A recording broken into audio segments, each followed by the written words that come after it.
హల్లెలూయా. దేవుని నామానికి మహిమ కలుగును గాక. ఈరోజు కూడా మనం యోసేపు ఒక జీవితంలో నుండి ఒకే ఒక మాటను మీతో పంచుకోవాలని ఆశపడుతున్నాను.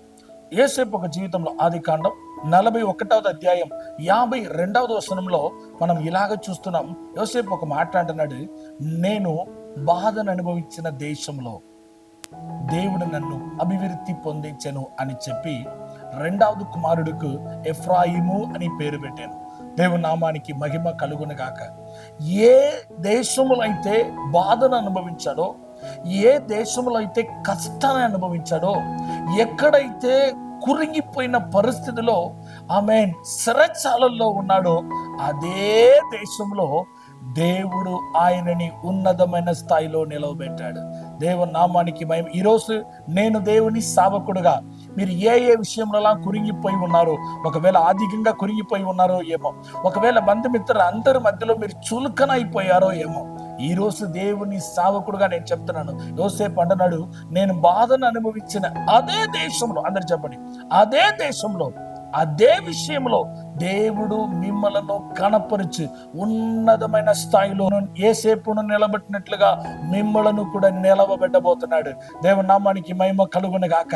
ఇప్పుడు మొదటిగా ఆయన మనస్సుని చూసి ఆయన అన్నాడు, నా దేవుడు నా బాధలన్నీ మరిచిపోయినట్టు చేశాడని. ఇప్పుడు దేవుడు బాధను మరిచిపోయినట్టు చేసేవాడు మాత్రం కాదు, దేవుడు రెండవది ఒక కుమారుడిని ఇచ్చి నీవు ఇంక మీదట బాధలని జ్ఞాపకమే చేసుకోలేనట్లుగా మేలులతో ఆయనని నింపి నేను చేయబోతున్న అద్భుత కార్యములను వివరించడానికే నీకు సమయం ఉండదు. ఇంతవరకు నీవు ఎవరి దగ్గరికి వెళ్ళినా నీ బాధనే చెప్పుకుంటా వచ్చావో ఏమో. తల్లి, నీతో దేవుడు మాట్లాడుతున్నాడు.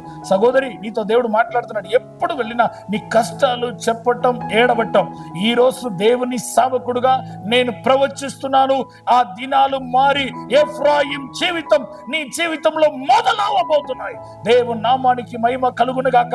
ఇంకా మీదట నీ జీవితంలో, నీ బిడ్డల జీవితంలో, నీ కుటుంబంలో, నీ భర్తని గురించి నీ బాధపడిన సమయం అంతా మారి ఇప్పుడు ఇంక మీదట నీవు ఆనందించబోతున్నావు.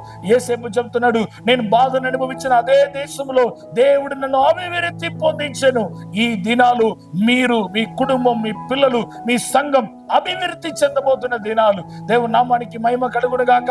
అందరూ చెప్పండి, నేను అభివృద్ధి చెందబోతున్నాను. ఆత్మికంగా అభివృద్ధి చెందబోతున్నావు. దేవునిలో అభివృద్ధి అవబోతున్నావు. దేవుడు నీకు ఇచ్చిన వరాలు, దేవుడు నీకు ఇచ్చిన కృపలు అభివృద్ధి అవబోతున్నాయి. నీకు ఇచ్చిన పరిచర్య అభివృద్ధి అవబోతున్నాయి. నీ దర్శనాలు అభివృద్ధి అవబోతున్నాయి. దేవుని నామానికి మహిమ కలుగును గాక. దేవుడు మిమ్మలను, మీ కుటుంబాన్ని ఉన్నతముగా దీవించును గాక.